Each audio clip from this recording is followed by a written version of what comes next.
Pluto is currently in Capricorn. It is stationing. So that means it's exalted. And this exalted energy really heightens our desire for an emotionally authentic connection to our long-term goals and our social aspirations. Because remember, it's in Capricorn. Capricorn is about long-term goals and social aspirations. And so that said, survival urges could be strong at this time, especially where we think we have no control.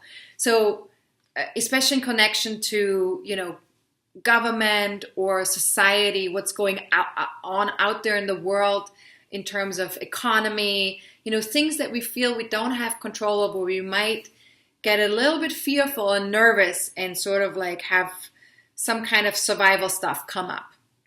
Now, we will feel this exalted Pluto energy, especially strong until May 12th. So until then, ask yourself, where is a rebirth called for? Where in my life do I need something to be rebirthed? And rebirth means basically where does something need to end and something new needs to begin. And it doesn't have to be like a total ending. It could just be like maybe a letting go of a part of something that's not feeling right, and then moving more into a place of passion or a place of feeling alive. A rebirth basically means you're letting go of what's dead and you're rebirthing yourself into being more alive.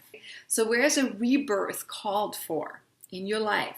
And what cannot be denied right now? Because of course with the Pluto station, with it being so strongly stationing, so exalted, there's something that's in our face right now that cannot be denied. Something's there, and the planet wants us to pay attention to that right now.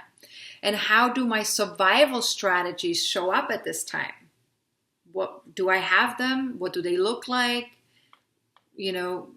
What do I do when I'm in survival mode? So how do my survival strategies show up at this time?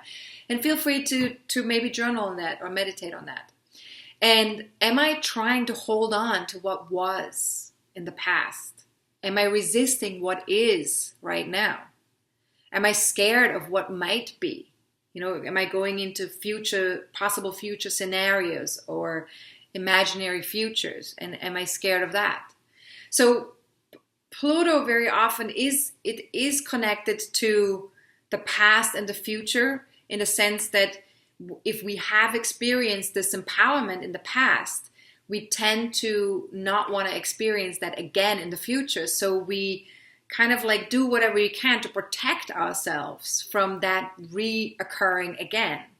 And so, of course, what we experience in the present moment then is that resistance of like, nope, I don't want that to happen.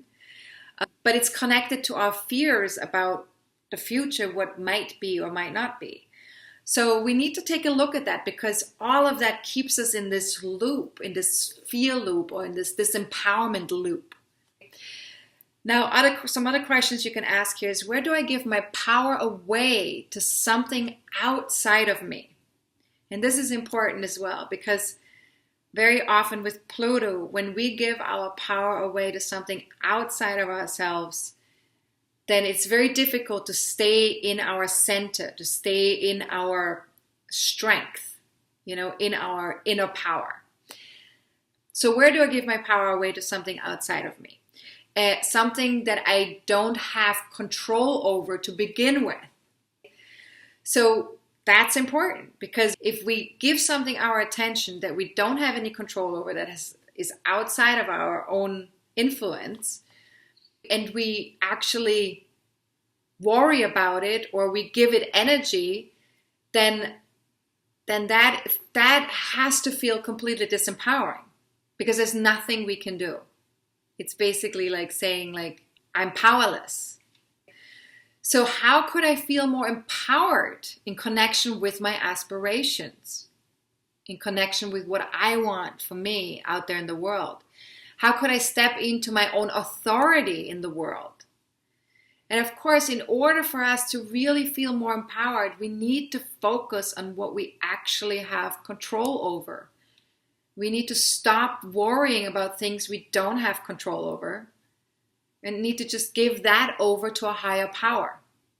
You know, if you can give something over to a higher power that you have no control over, and you can actually just focus on the things that you do have control over, that you have influence over, that is 100% empowering. And I know I've said this before in other videos, but it just is so worth repeating. Now, if you'd like to have more detail about the impact on your own birth chart of the current Pluto station and the upcoming retrograde phase, and the influence of this powerful super full moon, please join us for the next forecasting forum on April 23rd. You can join live, or you can watch the MP4 video presentation of the live event. And for more information or to register for this month only, feel free to click on the link below this video. I'll have something there for you. And if you're watching this after April 23rd, click on the link below this video that gets you to the webinar page so you can get the MP4 video presentation of the live event. Now, if you have any questions about monthly forecasting forums, my soul-based astrology online courses, astrology in general, please do not hesitate to reach out to us at info@astrologercoach.com. And if you have any personal questions, please ask them during the monthly forecasting forum on April 23rd. Or you can also book a one-on-one reading via my website. That's always available. And star members also get a discount for those. And you get an even greater discount for coaching healing sessions. So if you're a star member, definitely take advantage of those. If you need any kind of support, the coaching healing sessions can be very powerful, especially with any kind of emotional support. Now, if you would like to join live for the forecasting forum on April 23rd, please keep in mind that registration will close an hour before the live event begins. And if you register after 1 p.m. on April 23rd, you will still get access to the MP4 video presentation, but not to the live event. Thank you so much for watching. I truly, truly appreciate all of you. Stay wholehearted and healthy. And if you need support in any way at all, please feel free to reach out. All right. Much love to you all. This is Astrologer Coach Sonja Francis.